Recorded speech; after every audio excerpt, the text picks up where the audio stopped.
Assalamualaikum warahmatullahi wabarakatuh. Salam sejahtera untuk tutor dan juga teman-teman sekalian.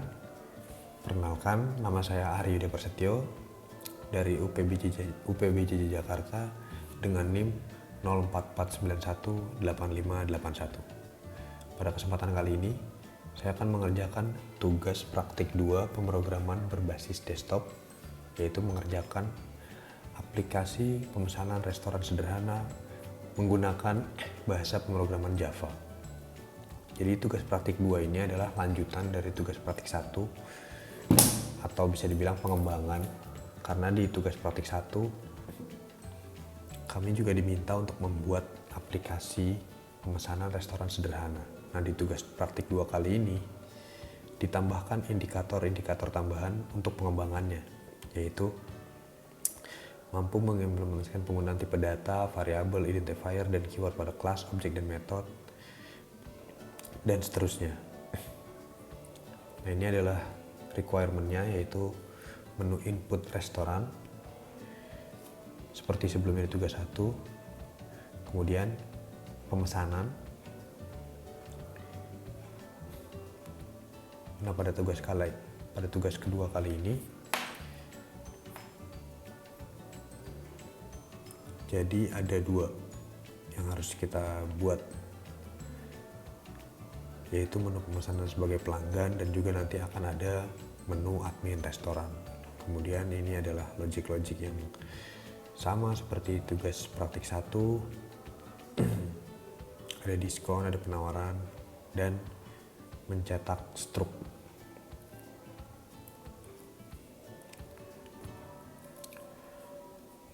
Ini adalah file dari tugas 1 yang sudah saya kerjakan sebelumnya. Di sini sama, ada perintah untuk mengelola data dan juga menu menggunakan array. Namun di sini untuk pemesanan maksimal hanya ada 4 dan juga tidak ada loop ya atau perulangan. Di sini juga sama, ada bagian untuk menghitung pajak, kemudian promo, dan mencetak struk. Ini adalah file dari tugas 2 yang sudah saya kerjakan. Pada kesempatan kali ini, saya akan menjelaskan pengembangan yang sudah saya lakukan di tugas 2 ini. Dan nanti saya juga akan melakukan demonstrasi untuk menjalankan program yang sudah saya buat di tugas praktik 2 kali ini. Pada tugas 1 lalu, menu dipisahkan menjadi 2 array terpisah. Ini array untuk menu makanan dan juga ini array untuk minuman. Pada tugas 2 kali ini, saya melakukan refactor dengan menggabungkan semua menu menjadi satu array dengan nama menu list. Penyatuan struktur data ini memberikan beberapa keuntungan. Di antaranya, pengelolaan menu menjadi lebih sederhana. Kemudian proses looping, penambahan, pengubahan, dan penghapusan menu menjadi lebih mudah. Tidak perlu lagi melakukan pencarian menu menggunakan rangkaian if-else yang panjang. Refactor ini merupakan fondasi utama agar fitur menu admin dapat berjalan dengan baik. Kemudian selanjutnya adalah terkait dengan alur pemesanan yang dilakukan oleh user. Sebelumnya, sistem hanya dapat menerima 4 pesanan secara statis tanpa menggunakan struktur pengulangan atau loop. Pada tugas 2, saya menggunakan array sebagai penampung sementara.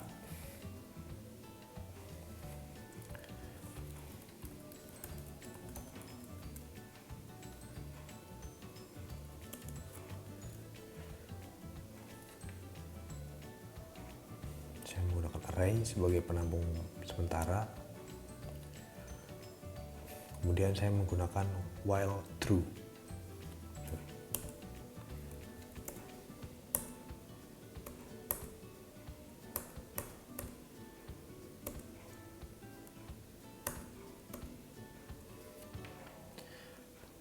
Saya menggunakan while true agar inputan pemesanannya berjalan secara dinamis. Pengulangan akan berhenti jika user mengetik kata selesai. Dengan demikian, jumlah pemesanan menjadi dinamis dan tidak terbatas, sesuai dengan ketentuan pada tugas kedua. Kemudian, saya juga menambahkan menu admin. Pada tugas 1 tidak ada menu admin. Di tugas kedua,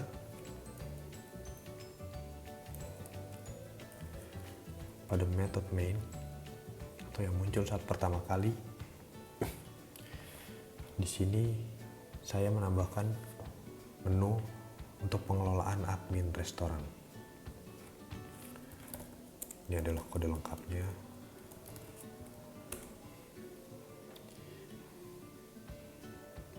Ini adalah metode untuk show menu admin. Saya menggunakan switch case di sini. Kemudian di sini juga ada metode untuk menambahkan menu baru. Saya menggunakan if else. Kemudian ada juga untuk mengubah harga menu berdasarkan nomor menu. Ini adalah metodenya. Dan yang terakhir ada juga metode untuk menghapus menu.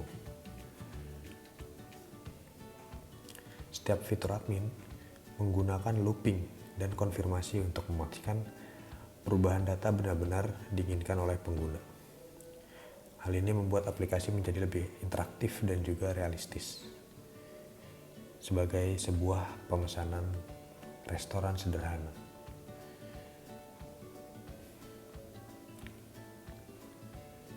Kemudian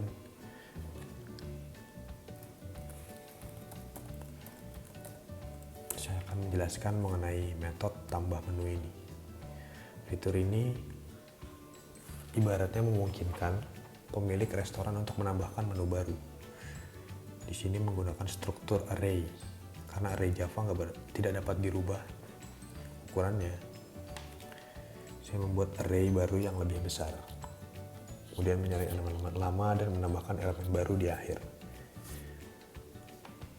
Proses ini dibungkus dengan looping do while.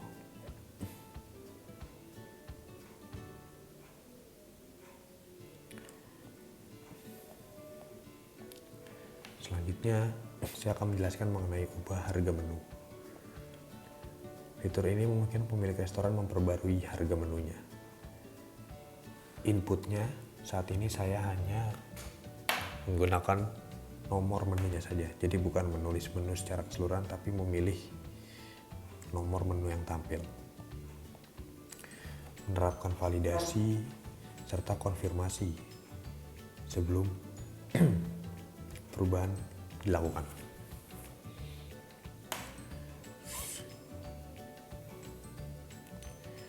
Dan ini adalah message-nya apabila harga berhasil diperbarui atau dibatalkan. Selanjutnya adalah metode hapus menu.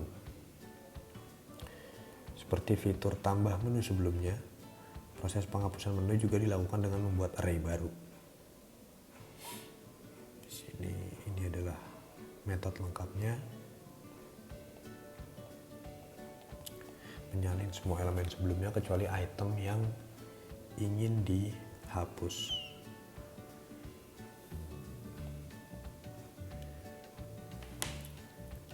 Kemudian pada tugas 2 ini, logika perhitungan struk tetap mengikuti ketentuan tugas 1. Namun dikembangkan sedikit agar mendukung input pesanan dinamis. Kemudian menampilkan BOGO dan diskon.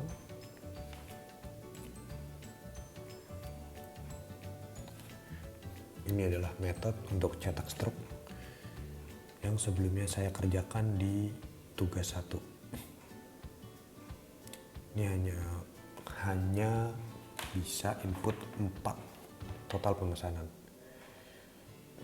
Ini adalah logikanya, ada diskon 10%, kemudian pajaknya, dan seterusnya. Dan ini adalah yang sudah saya kembangkan di tugas 2. Jadi di sini dia mendukung untuk pemesanan dinamis. Kemudian sama seperti tugas 1 juga menampilkan BOGO dan diskon, tapi sekarang lebih fleksibel.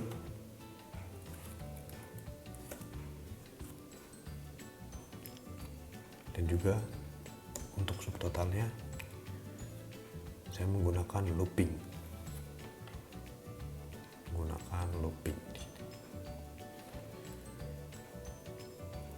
Baik, itu dia untuk sedikit penjelasan mengenai refactor atau pengembangan yang saya lakukan di tugas praktik 2 kali ini. Selanjutnya saya akan melakukan demo untuk menunjukkan menu-menu baru yang saya buat di tugas praktik 2 kali ini.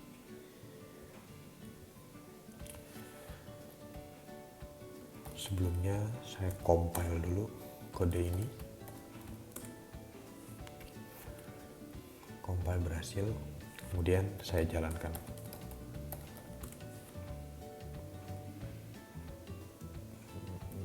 Sebentar.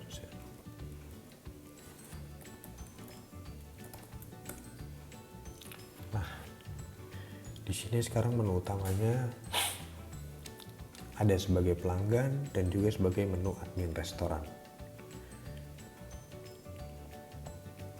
Yang pertama akan saya lakukan adalah demonstrasi mengenai pesan sebagai pelanggan. Di sini saya pilih sebagai pelanggan. Nah, di sini pelanggan dapat memilih menu yang tersedia. Pada tahap ini pelanggan memasukkan pesanan dengan format nama menu sama dengan jumlah. Ini adalah contoh untuk form inputannya. Coba saya pilih misalnya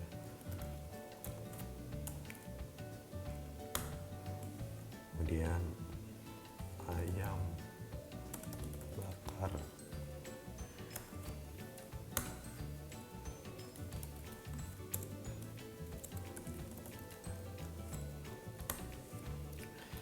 Di sini saya akan memesan lebih dari 4.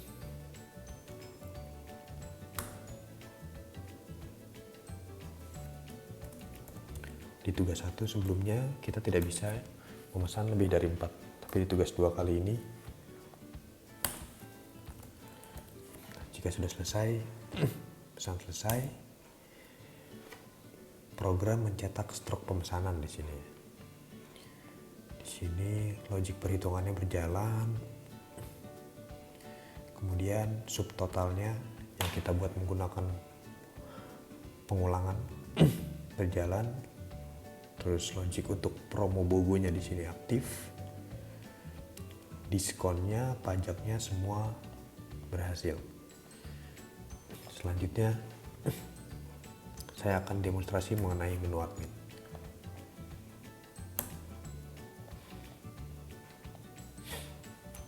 Ini adalah menu admin. Pertama saya akan melakukan penambahan menu baru. Misalnya namanya adalah cumi bakar. Harganya saya input misalnya 35.000. Kemudian kategorinya makanan. Di sini konfirmasi untuk menambahnya ya atau tidak, saya pilih ya. Selanjutnya tidak. Nah, di sini saya lihat menunya. Di sini menu cumi bakar sudah berhasil ditambahkan. Selanjutnya saya akan demonstrasi mengenai ubah harga menu.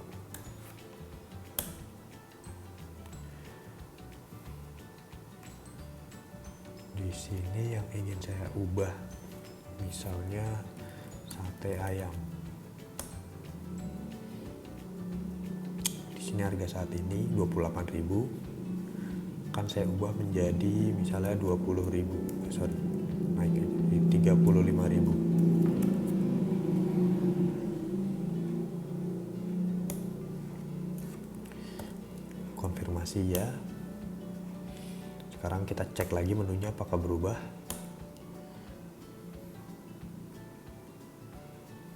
Nah, di sini terlihat menu sate ayam sudah berubah menggunakan harga baru yang tadi sudah kita ubah. Selanjutnya setelah ubah harga, kita akan melakukan penghapusan menu. Nah, di sini misalnya kita ingin menghapus menu minuman, kita masukkan namanya, pastikan sama dengan yang ada di list, kemudian konfirmasi ya. Kita cek lagi di sini.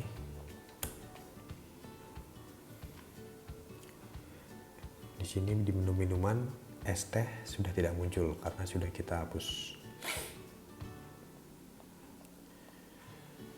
Baik. Jadi saya rasa cukup untuk video penjelasan mengenai tugas praktik 2 untuk pemrograman berbasis desktop ini. Di sini saya berhasil mengembangkan menu restoran sederhana yang sudah dibuat sebelumnya di tugas 1 dengan menambahkan beberapa menu dan logic tambahan seperti penambahan menu admin. Kemudian di sini ada berbagai macam menu-menu admin yang sudah dicoba sebelumnya dan berhasil. Dan juga ada perubahan pada menu pelanggan. Sekarang sudah berhasil memesan lebih dari 4, jadi dinamis. Kita mau pesan 10, 20, semua bisa. Yang penting jika sudah selesai memesan, kita harus memasukkan input selesai. Dan struk pembayaran pun juga sudah berhasil mengimplementasikan logic-logic yang diperlukan pada requirement tugas 2 kali ini. Terima kasih untuk tutor dan teman-teman sekalian atas perhatiannya. Apabila ada kesalahan kata, baik disengaja ataupun tidak, saya mohon maaf. Wassalamualaikum warahmatullahi wabarakatuh.